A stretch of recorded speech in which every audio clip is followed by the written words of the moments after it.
497, Chapter 30 of Anne of Green Gables. Book talk starts at 8:40.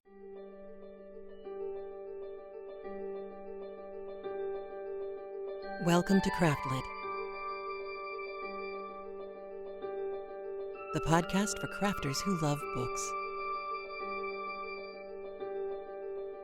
My name is Heather Ordover, and I'm podcasting from where the Delaware River meets the Old York Road, New Hope, Pennsylvania.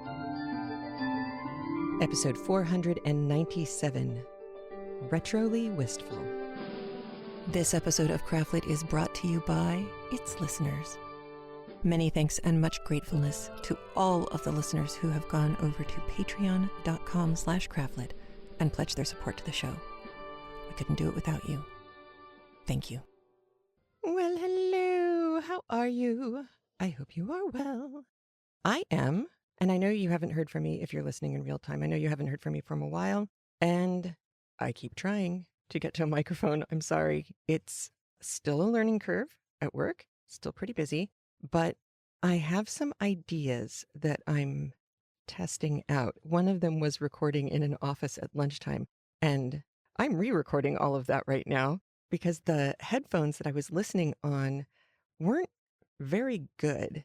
And as a consequence, I couldn't hear all of the stuff that sounded like into that microphone.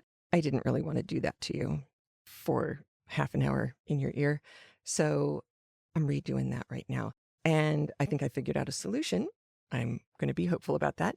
And yeah, so if all goes well, I should have a way of accomplishing the podcast from the office, which will make things much, much easier in the grand scheme of things.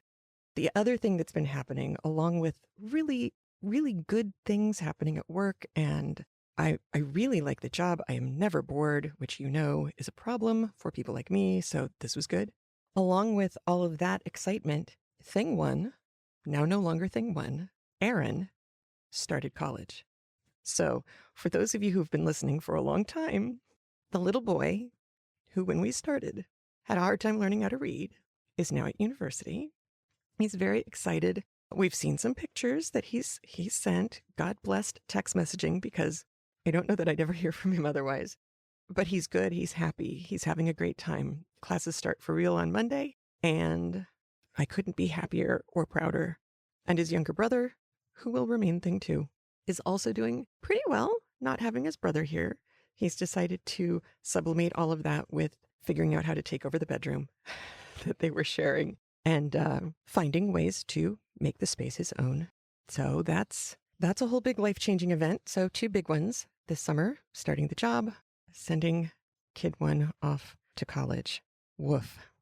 But good, all good. Emotional, but emotional's not bad. So that's fine too. I have not had time in the last 2 or 3 weeks, however long it's been, to go through all of the emails and voicemail messages that are sitting there, I know, waiting for me. That will happen, I hope, this week. That's one of the workflow things that I think I figured out how to solve. If you want to know a little bit about where I am working, you can find a copy, or you can rent digitally a particular film. The only place I found it was on Amazon Digital Video. It's called Extraordinary Measures, and it's starring Brendan Fraser and Harrison Ford. Brendan Fraser, his character, is the real-life man.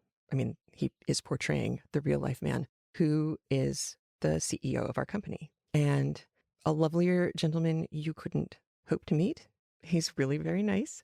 And I am working for and directly reporting to the chief science officer there. And Harrison Ford is he's kind of an amalgam of several different scientists in this film, my boss being one of several. But the cool story that I can share with you, because it's really a cool and happy story, is that when the movie was being made, my boss was called in to be the whiteboard wrangler or the whiteboard whisperer for Harrison Ford. Harrison Ford called him up and said, look, if I'm going to play a scientist, I want to really understand what it is that I'm doing. I want to make sure that the science that I'm writing on the whiteboards is actually real and makes sense. And so my boss tutored him over several months as the movie was going into pre-production. and was there on set doing all of the writing that's on the whiteboards that you don't see Harrison Ford doing himself was done in the beginning by my boss. But he said by the time the cameras were rolling and they were out of rehearsals, Harrison Ford really was doing his own science. He got it. And it mattered to him that he get it right. And if you watch the film, you'll see it's not the best film in the world, but it is a happy, family-friendly, good-feeling kind of movie. It fits all of those formula beats that would happen in a movie like that, like Lorenzo's Oil or any of those kinds of films. This came out at the same time as Lorenzo's Oil, I think. But the PS to all of that I can tell you is that the two children that are being focused on in the film are the older one, the girl, is entering her final year of university, and the younger one, the son, is entering university this year. And when you see the beginning of the film, you will say, wait, what now? So lots of good things surround the company and the people in the company. And I've never been around so many good, happy people outside of a knitters convention. And oh my goodness, there is a knitter there, knitter crocheter. She is our people, smart, funny, and she turned me on to, and this is the only crafty content I've got for you this week, and it's because of her, the crocheted Freddie Mercury doll. I will have Justin put the link in the show notes so that you can see this thing. It is extraordinary. She hosts this fundraiser at the end of the year, and she donates everything that they make to charity. And it started with just her kind of, I'm more interested in process than product, so here are all the products of mine from the last year. She just put them all out on a table and had people pledge how much they were going to give, like a silent auction. Or I guess the first year she put out a coffee can and people just put in money and took stuff. The next year they did it as a silent auction, and that's what they've been doing for, almost 10 years since then, every year, early on in December. So she's going to make the Freddie Mercury doll for for the silent auction this year. So if you have anything you would like me to put out at the silent auction, send it to me. Let me know. I will put it out there with your card or whatever you'd like, because the chances of me having enough things made to really represent is slim at this point. I'm trying to work crochet at least back into my life a little bit, because that would be good. But so far I have managed to get to the gym every morning because there's a gym at the office. So I can go in early, just roll out of bed, go in early, run. I am running on the treadmill. I have not started knitting socks on the treadmill, but that day is coming. And then I can shower there and get ready and roll into my desk, and I can get to work early, which, as we move forward in time, will likely mean I will be able to leave a little early too and avoid traffic and have more time for you. So that's the grand goal. And that's the piece of information that you've been waiting to hear, like, where is she working and what's going on? I kind of wanted to make sure that I got the pulse of the place and made sure I wanted to stay before I started telling you all about it. So Extraordinary Measures, Harrison Ford, Brendan Fraser. I'll have Justin put a link to the Amazon page in the show notes as well, so that you can go and take a look if you want to. And then if you have kids and you want to watch a uplifting, heartwarming, family-friendly, science is good kind of movie, here we go. I got you. And I got you Anne of Green Gables right here for you. We're on chapter 30 this week. I know, it's extraordinary how quickly time goes these days. There's only a few things to go over before we listen to the fabulous Kim Zuckert. The first is you are going to hear a reference to Turk fashion, sitting on the floor, Turk fashion. All right, 3 guesses what that actually means. 1, 2, 3. Right, it's sitting like lotus style or crisscross applesauce. It's sitting with your legs folded, sort of underneath you. And going back to Mary Shelley, and what was the term she used? These are terms we no longer use. Oh, Mohammedan. This is just another one of those indicating it's something exotic, not something from the Western world. There's nothing more meant by it than that. Anne will make a reference to ferns and satin leaves and the crackerberries.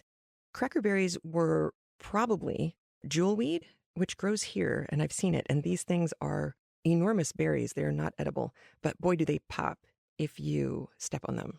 So, or I suppose you could squeeze them with your fingers, but I think the juice would probably stain pretty badly. I think the other colloquial term for them is ladies' eardrops, like dangly earrings, because they do actually look like that. If I can find one of these flowering bushes near here, I'll try and take a picture. We had them at our old place. I don't know if I've seen them around here. I'll have to look, but they're beautiful. There is a very funny and true to Lucy Maud Montgomery's life moment revolving around the book Ben-Hur. Now, I didn't realize Ben-Hur was written in 1880. It was written by an American. It was about a Jewish patrician, so someone who was fairly well off, Jewish, became a Roman officer briefly, and it's this whole dramatic story that is set against the times are changing Rome, and this Jewish patrician, then Roman officer, converts to Christianity. So it's this big, epic everything. And just like in the movie Ben-Hur with Charlton Heston that you've probably heard of, in the book, the chariot race is really exciting too, which is pretty amazing when you think about how visual the chariot race is. And you think, you did that in a book? That's some impressive writing. But in fact, Lucy Maud Montgomery said that she went to see the 1926 version of the movie. There have been 3. Charlton Heston's was the last, 1926 was the first. And she said, and this is a quote, "It was about the only movie of a book I have not been disappointed in. The chariot race was amazing." So back in 26, they did a great version, and nobody died in that one. And that is actually not an urban legend. There really was a stuntman who died doing the chariot race in the Charlton Heston version of Ben-Hur. And when you see that sequence, you will know why. It's extraordinary. It amazes me that more people didn't get hurt doing that scene. So, wow. You'll hear something referred to as poetic justice. We hear this all the time. We say this all the time. I didn't know if you remembered that it actually comes from Aristotle. Aristotle's Poetics, he comes out with and I'm putting air quotes around this, rules for drama and literature and story, basically.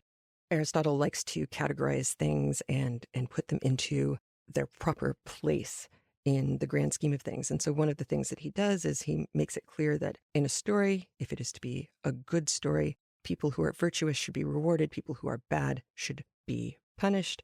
And that gives you your poetic justice. It's poetic because it fits Aristotle's poetry, not because it is in some way, beautiful or artistically wrought or anything like that. Although I think we use it that way now too. In this chapter, Anne will do something with the book Ben-Hur that I am sure 99% of us have all been guilty of doing at some point. And what I want you to know is that Lucy Maud Montgomery put it in the book because she did it too. She didn't get caught, and she was not reading Ben-Hur. She was reading Undine, Fouquet's 1811 book. But still, Lucy Maud Montgomery, guilty like the rest of us. Just made me happy. There's going to be a reference to the cost of going to college. Now, this is kind of interesting. The Prince of Wales College, this is in Charlottetown where Anne would have gone.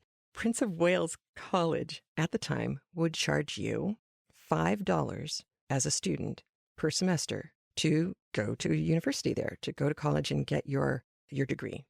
They charged you $5 if you were coming from an outlying part of the county or area, province.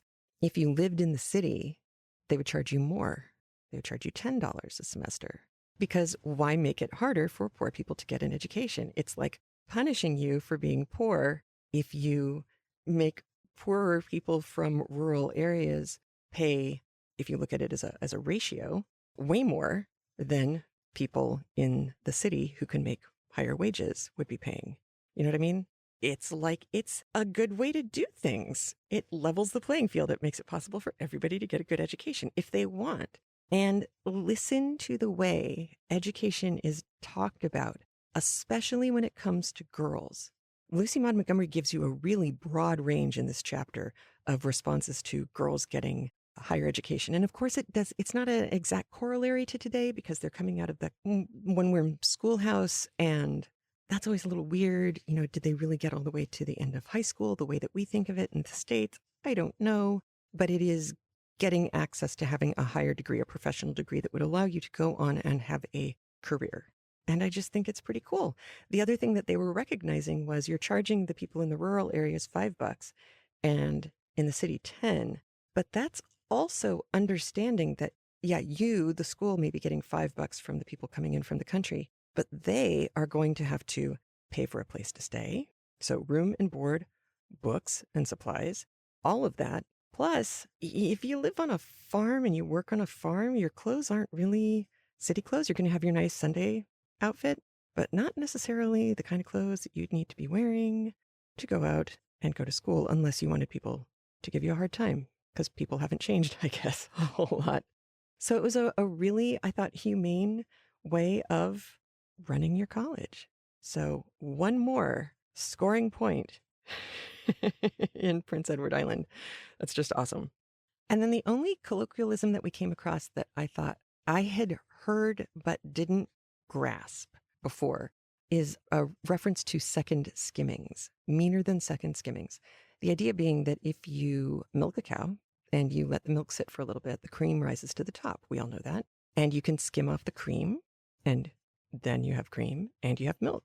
But if you are really not a very nice person, especially if you have company coming over, you might go and skim the milk one more time and take any kind of milk fat that you can off the top instead of shaking it up or stirring it up so that the milk fat mixes in and makes the milk a little bit richer. You would remove all the fat. You would be left with fat-free milk. And anybody who's had fat-free milk knows it's kind of watery by comparison.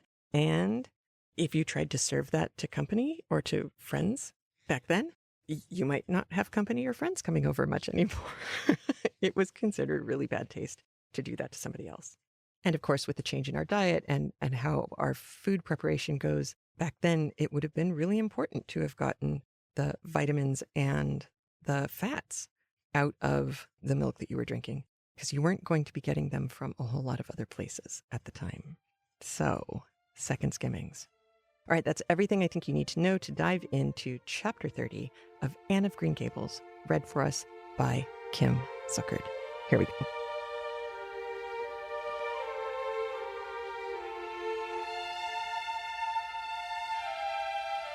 Anne of Green Gables by Lucy Maud Montgomery, read by Kim Zuckert. Chapter 30, The Queen's Class is Organized. Marilla laid her knitting on her lap and leaned back in her chair. Her eyes were tired, and she thought vaguely that she must see about getting her glasses changed the next time she went to town, for her eyes had grown tired very often of late. It was nearly dark, for the full November twilight had fallen around Green Gables, and the only light in the kitchen came from the dancing red flames in the stove. Anne was curled up Turk fashion on the hearthrug, gazing into that joyous glow where the sunshine of 100 summers was being distilled from the maple cordwood. She had been reading, but her book had slipped to the floor, and now she was dreaming, with a smile on her parted lips. Glittering castles in Spain were shaping themselves out of the mists and rainbows of her lively fancy. Adventures wonderful and enthralling were happening to her in Cloudland, adventures that always turned out triumphantly and never involved her in scrapes like those of actual life. Marilla looked at her with a tenderness that would never have been suffered to reveal itself in any clearer light than that soft mingling of fireshine and shadow. The lesson of a love that should display itself easily in spoken word and open look was one Marilla could never learn.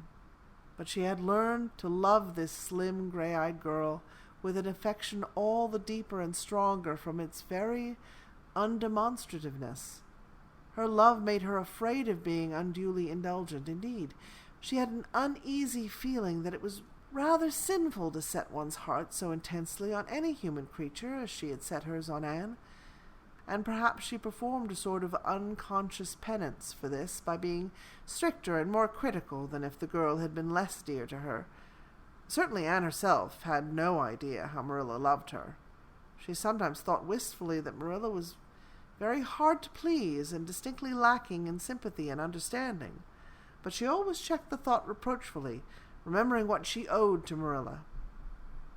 "Anne," said Marilla abruptly, "Miss Stacy was here this afternoon when you were out with Diana." Anne came back from her other world with a start and a sigh. "Was she? Oh, I'm so sorry I wasn't in. Why didn't you call me, Marilla? Diana and I were only over in the Haunted Wood. It's lovely in the woods now. All the little wood things, the ferns and the satin leaves and the crackerberries, have gone to sleep, just as if somebody had tucked them away until spring under a blanket of leaves. I think it was a little gray fairy with a rainbow scarf that came tiptoeing along the last moonlit night and did it. Diana wouldn't say much about that, though. Diana has never forgotten the scolding her mother gave her about imagining ghosts into the haunted wood. It had a very bad effect on Diana's imagination. It blighted it. Mrs. Lynde said Myrtle Bell is a blighted being. I asked Ruby Gillis why Myrtle was blighted, and Ruby said she guessed it was because her young man had gone back on her. Ruby Gillis thinks of nothing but young men, and the older she gets, the worse she is. Young men are all very well in their place, but it doesn't do to drag them into everything, does it? Diana and I are thinking seriously of promising each other we will never marry but be nice old maids and live together forever. Diana hasn't quite made up her mind, though, because she thinks perhaps it would be nobler to marry some wild, dashing, wicked young man and reform him. Diana and I talk a great deal about serious subjects now, you know. We feel that we are so much older than we used to be that it isn't becoming to talk of childish matters. It's such a solemn thing to be almost 14, Marilla. Miss Stacy took all us girls who were in our teens down to the brook last Wednesday and talked to us about it. She said we couldn't be too careful what habits we formed and what ideals we acquired in our teens, because by the time we were 20, our characters would be developed and the foundation laid for our whole future life. And she said if the foundation was shaky, we could never build anything worthwhile on it. Diana and I talked the matter over coming home from school. We felt extremely solemn, Marilla, and we decided that we would try to be very careful indeed and form respectable habits and learn all we could and be as sensible as possible so that by the time we were 20, our characters would be properly developed. It's perfectly appalling to think of being 20, Marilla. It sounds so fearfully old and grown up. But why was Miss Stacy here this afternoon? That is what I want to tell you, Anne, if you'll ever give me a chance to get a word in edgewise. She was talking about you. About me? Anne looked rather scared. Then she flushed and exclaimed, "Oh, I know what she was saying. I meant to tell you, Marilla, honestly I did, but I forgot. Miss Stacy caught me reading Ben-Hur in school yesterday afternoon when I should have been studying my Canadian history. Jane Andrews lent it to me.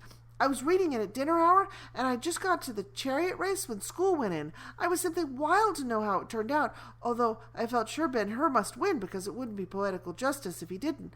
So I spread the history open on my desk lid, and then tucked Ben-Hur between the desk and my knee. I just looked as if I were studying Canadian history, you know, while all the while I was reveling in Ben-Hur.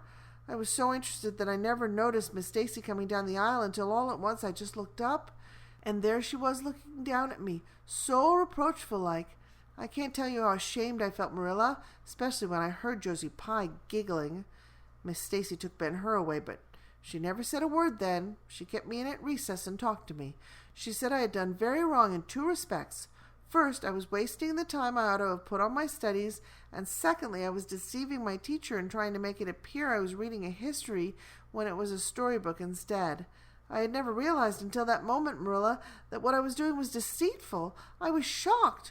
I cried bitterly and asked Miss Stacy to forgive me, and I'd never do such a thing again, and I offered to do penance by never so much as looking at Ben-Hur for a whole week, not even to see how the chariot race turned out. But Miss Stacy said she wouldn't require that, and she forgave me freely. So I think it wasn't very kind of her to come up here to you about it after all." "Miss Stacy never mentioned such a thing to me, Anne, and it's only your guilty conscience that's the matter with you. You have no business to be taking storybooks to school. You read too many novels anyhow. When I was a girl, I wasn't so much as allowed to look at a novel." "Oh, how can you call Ben-Hur a novel when it's really such a religious book?" protested Anne.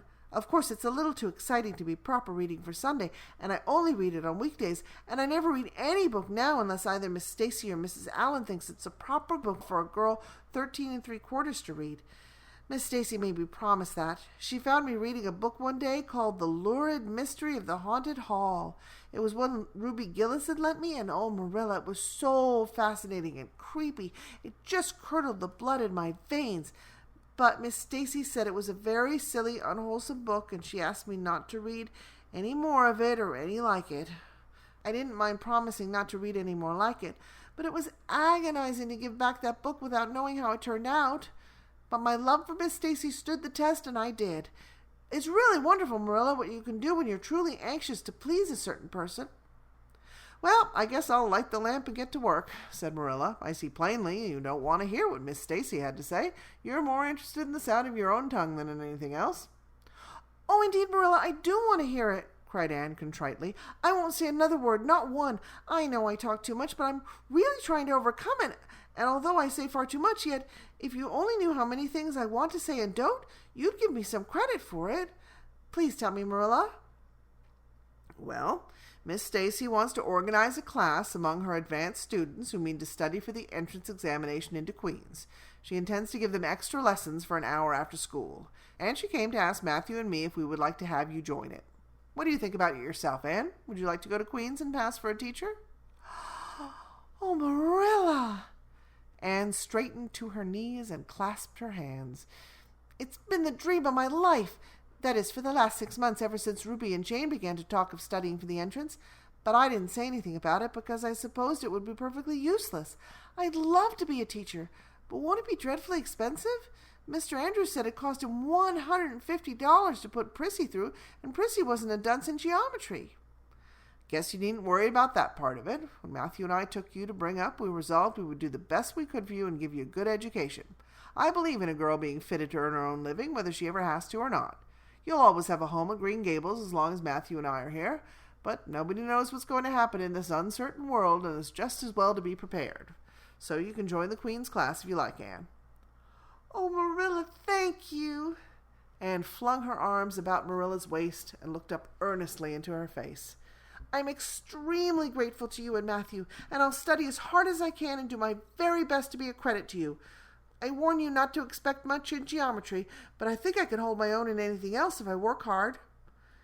I dare say you'll get along well enough. Miss Stacy said you're bright and diligent.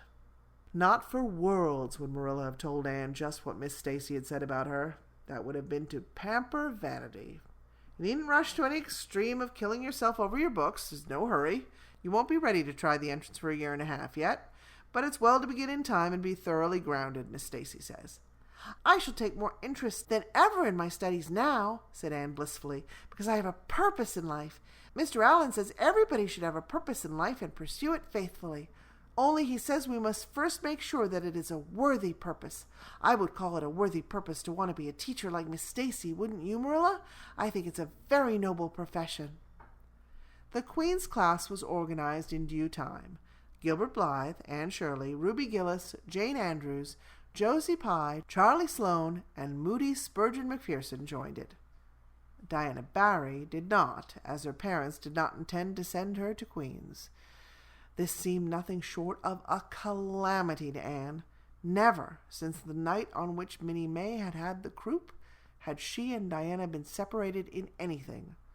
On the evening when the Queen's class first remained in school for the extra lessons, and Anne saw Diana go slowly out with the others to walk home alone through the birch path and violet vale, it was all the former could do to keep her seat and refrain from rushing impulsively after her chum.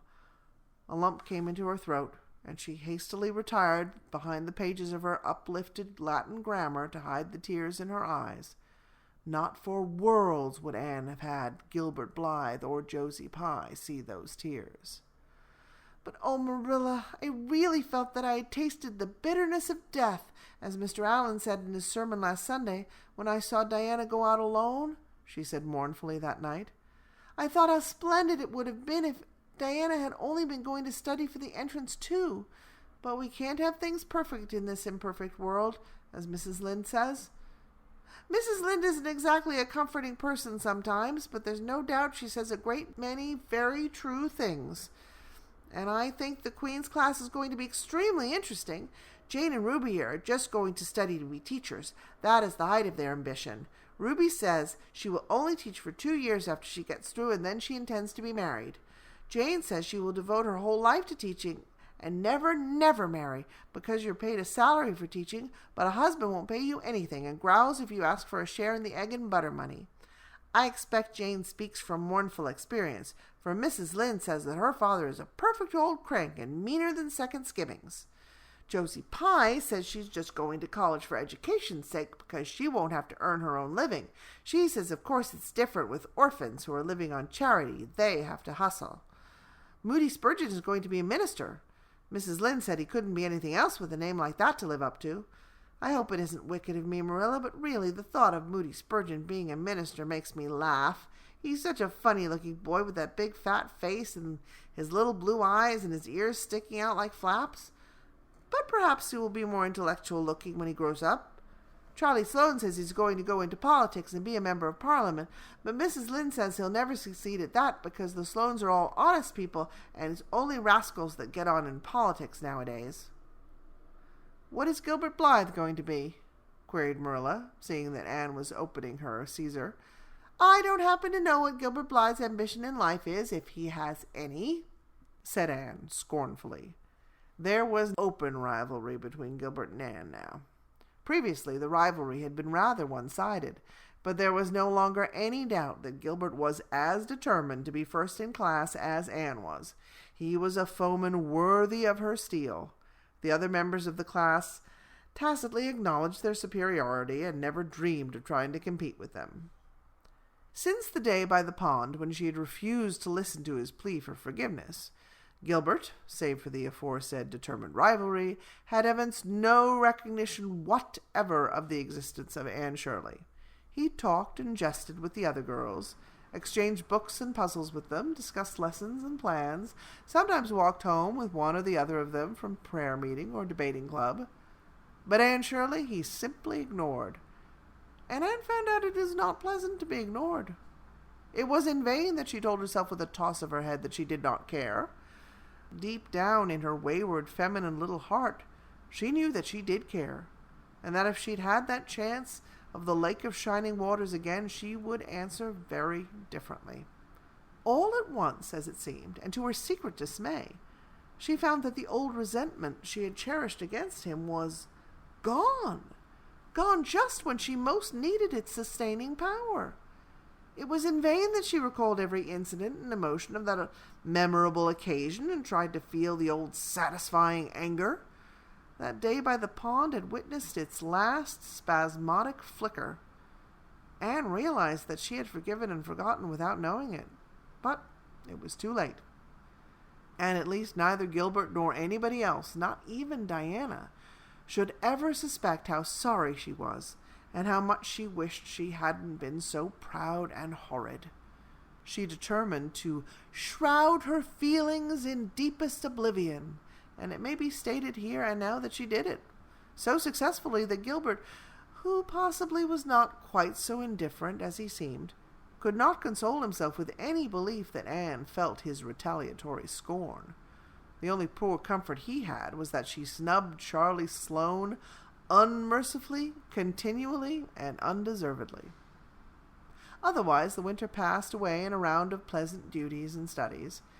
For Anne, the days slipped by like golden beads on the necklace of the year.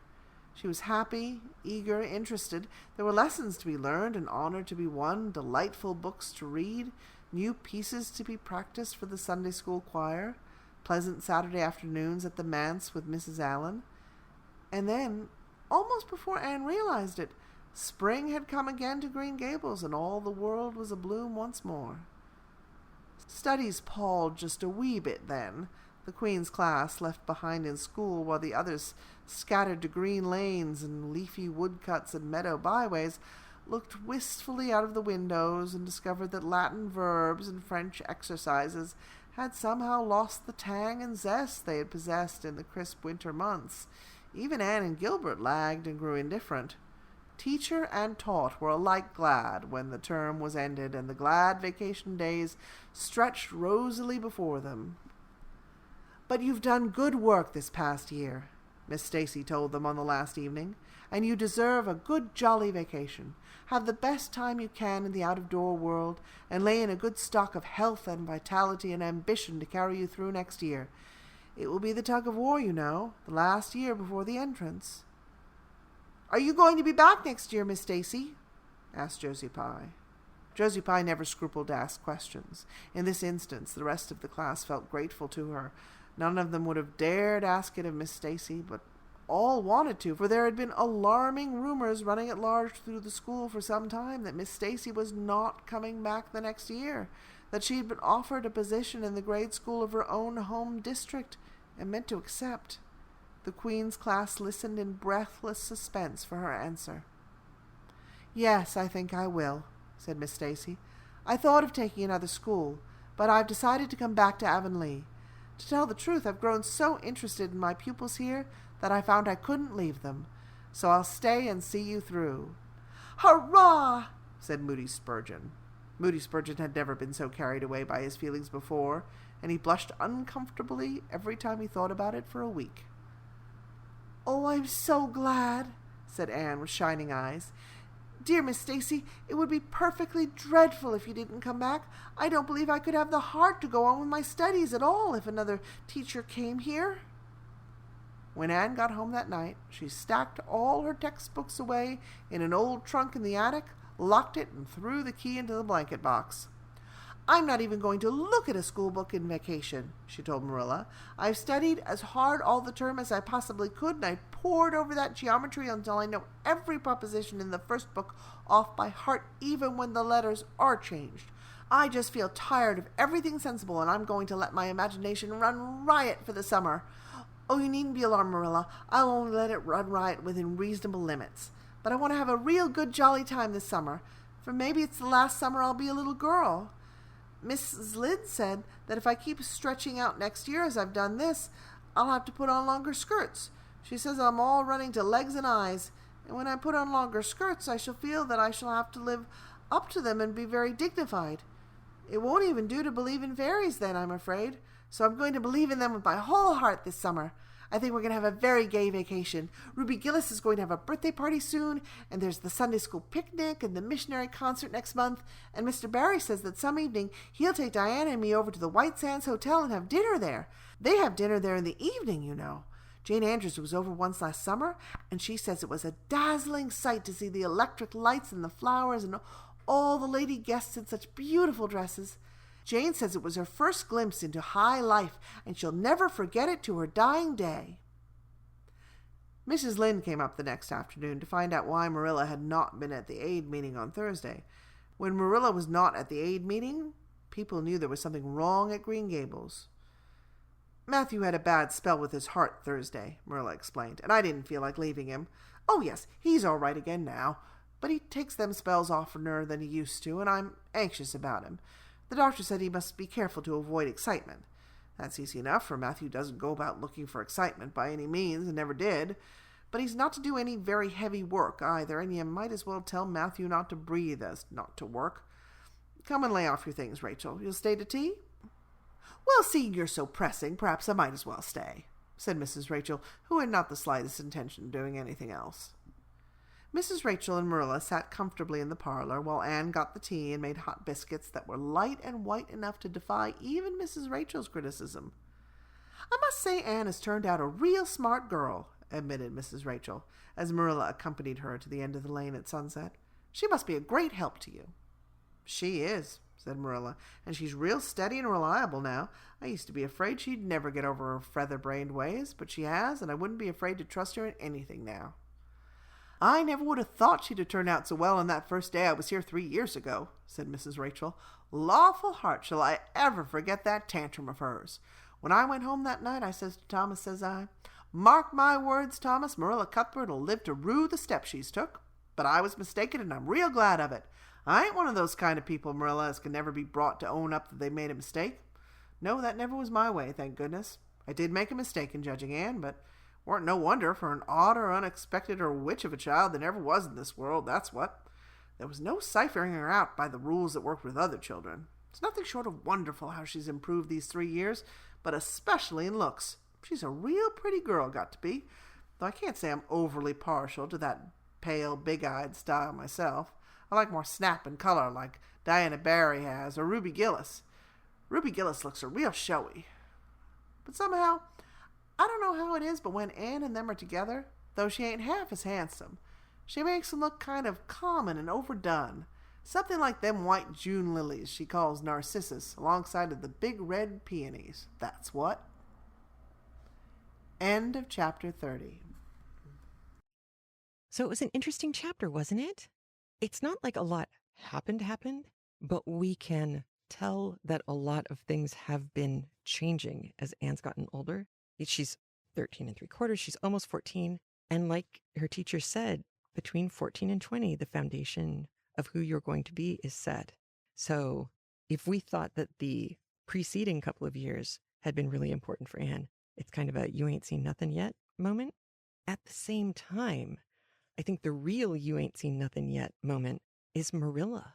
And this idea, she softened so much, at least inside, whether Anne sees it or not is up for grabs. But the fact that Marilla, who I don't get the sense that she and Matthew were very, not cared for, loved by someone who was expressive about their love. I get the sense that it was kind of withheld from them when they were kids. And so this whole idea of loving a child, Marilla says, it feels like it might actually be sinful to love Anne so much. Like it's too much of a good thing, that it feels selfish. It feels too good. And therefore it must be a little bit bad. So you don't want to give in to that too much, even though she can't help it.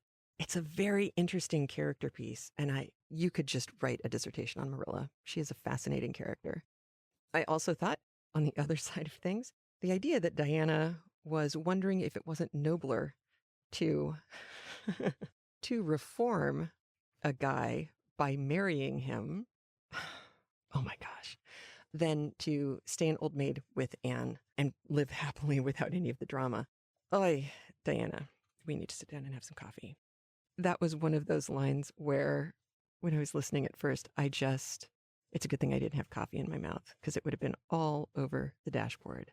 Woof. So here's our Byronic hero again, rearing its head, saying, "Hey, baby, come have fun with me. I can show you a good time." Oh, dear. Never ends. I also thought it was interesting that novels are still bad. It's just like in Jane Austen and The Castle of Otranto being such a dangerous book that Marilla wasn't allowed anywhere near fiction. But the fact is that it hasn't changed all that much because you would never read a novel on a Sunday. So, yikes. That's not that long ago.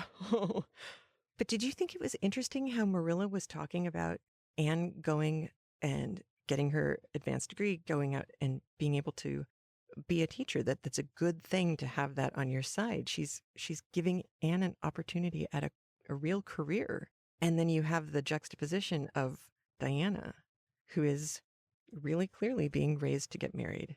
And that's it. But then Diana was she never had the same life of the mind that Anne had. But I can't help but wonder if Anne's nature hasn't in some ways rubbed off on her so much that it's going to be hard for her to not be more Anne-like in her life as well. And that makes me sad. And did you catch the line Mrs. Lynde says, according to Anne? She said, "But we can't have things perfect in this imperfect world." And then Anne follows that up with, "Mrs. Lynde isn't exactly a comforting person sometimes." Really? No. That line stuck out to me. It sounds so much like a variation on the Candide Dr. Pangloss character. I couldn't help but wonder if that wasn't something that was in Lucy Maud Montgomery's mind when she wrote that. And I also loved Mrs. Lynde's Charlie Sloane. He'll never make it as a politician because everybody in his family, including him, they're so honest. There's no way he could make it in politics. I also thought it was nice of Lucy Maud Montgomery putting in that Miss Stacy was just as excited for the summer and for summer vacation as the students were. They did their time. They put in their hard work during the winter months. Oorah. But now, good grief, everybody needs a break. And along with getting a break, we've gotten more indications that Matthew and Marilla are both aging. Marilla's been having headaches. Matthew's been having heart trouble. Anne is about to turn 14. Time is marching on. Lots and lots of things are changing and will continue to change. And that's life. And Lucy Maud Montgomery does a pretty nice job of just kind of gently moving us along to the point where we can absolutely believe that Mrs. Lynde almost completely owns her mistake about Anne and Anne's character early on, and mentions that she can't put her finger on it because there isn't anything really obvious, but that Anne is beautiful and kind of disarmingly so, that there is something about her that is just special. So red hair, freckles, all of those things that should be negatives for her when she's standing next to the other girls, there is something about her giving hope to redheads and freckled girls the world over. But there is also the line at the end of the chapter that the rules for other girls just don't seem to apply. And I thought that was a lovely way of putting it, especially for everybody who read this book when they were young, who felt a little bit on the outside and not quite part of the mainstream, hearing that it's okay, that you can be beautiful and smart, and that in some ways finding that route puts you in a position where, without being obnoxious about it and without being aggressive or angry, you can make yourself fit in a place where it didn't look like you were going to fit before. On that happy note, I leave you. Have a great week.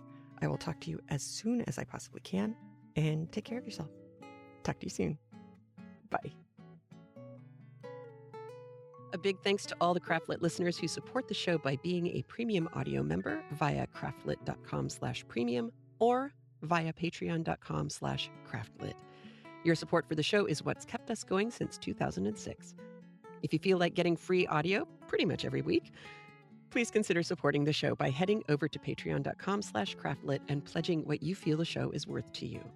If you can't support the show that way, consider leaving a review at iTunes or at our facebook.com/craftlit page, or follow @craftlit on Twitter and share the show with your followers too. And remember, if your hands are too busy to pick up a book, at least you can turn one on.